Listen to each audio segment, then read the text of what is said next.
Imagine living here. Huh? Imagine living here. I know, we do live here, Evan. No, I meant like in this neighborhood. Right. You could. Did you then? They're like, oh my goodness, congratulations. How are things? Yeah, that could be you. It begins with a look, that one glance. Eyes meet, a connection made. Undeniable. Before you know it, your heart's beating faster, maybe even skips a little, and you think, is this love? A little dangerous, electric. It's everything, the most beautiful, most natural, most human feeling in our infinite universe, and yet, somehow, some say, I find a way to ruin it.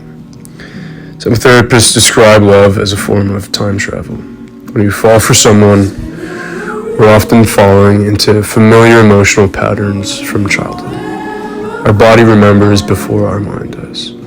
This is why we can both crave love and fear it in the same breath. There's something wrong with me. I wish I could feign ignorance and pretend I'm completely unaware of the reason why I ruin the most beautiful things in my life. But the irrefutable truth is this. I don't know what love is. I want to love her. It would be easy to let her in, but I don't know how to. I wonder if it's too late to learn. According to attachment theory, the way we connect to others is shaped early. Secure, anxious, avoidant. I think I've been avoidant for so long, I've mistaken distance for protection. That love only works if I hold my breath the entire time. You see, she was the right person, and I met her when I was the wrong version of myself.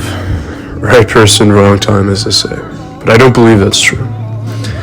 I feel like the concept of time is just an excuse for not being ready to be loved.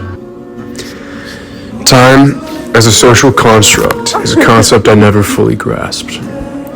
We break fragile hearts full of unconditional love and forgiveness, knowing we are too broken ourselves and undeserving of holding one. But maybe it's not time.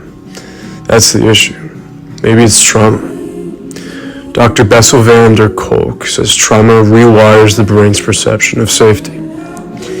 Even when we're safe, we don't feel safe. And when love feels safe, we mistake it for boring, unfamiliar, and threatening. Can time even be right for someone afraid of being seen? Maybe love in and of itself is a contradiction. I never intended to hurt her, and yet a part of me wanted to know how long she could bear my pain before it grows too heavy. How do I stop bleeding on people who didn't cut me? Psychologists call it repetition compulsion. We repeat the pain of the past, not because we enjoy it, but because we hope to master it.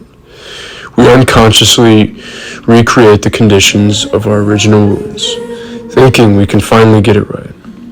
But instead, we create cycles, patterns that feel like love, but smell like smoke. The thing is, despite my better judgment, she kept coming back. I disappeared and she stayed. Made her play this cyclical game over and over, and I wouldn't shake her. Then, like all things, she began to pull back, like breath on glass, fading, just when the shape of us started to make sense. I only know how to hold what's falling apart.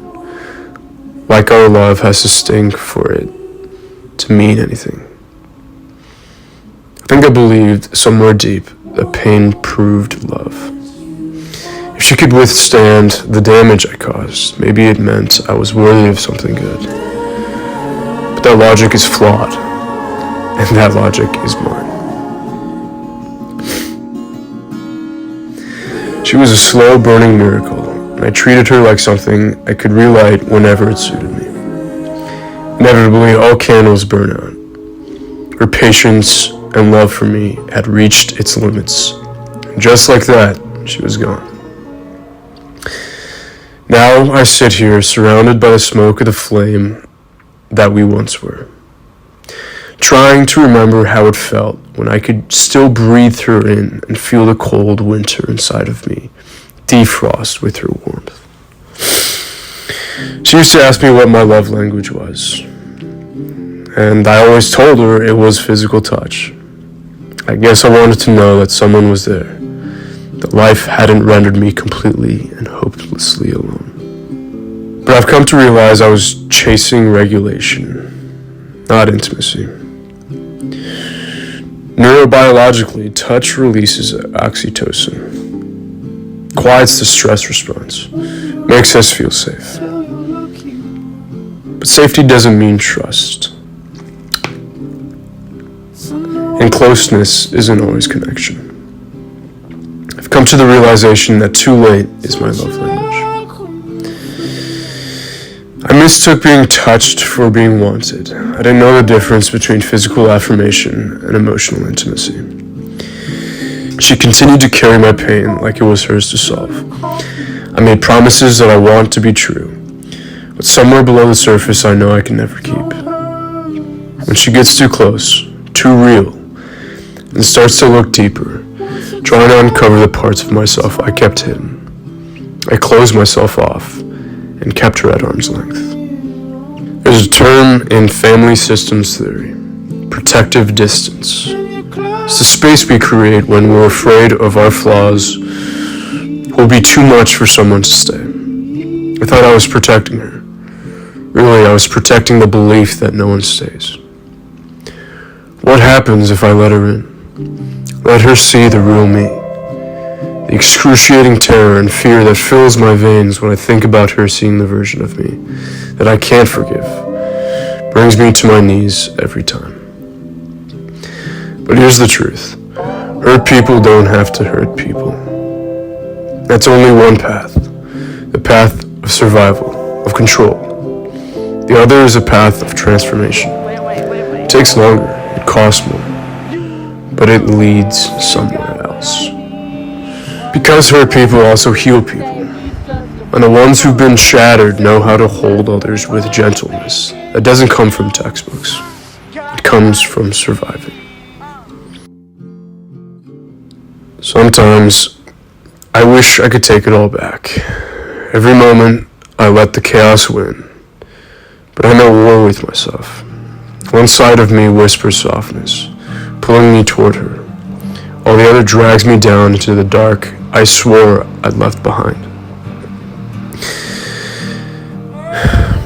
If I could go back, I wouldn't just love her better. I'd try to love myself enough to not need to break her first.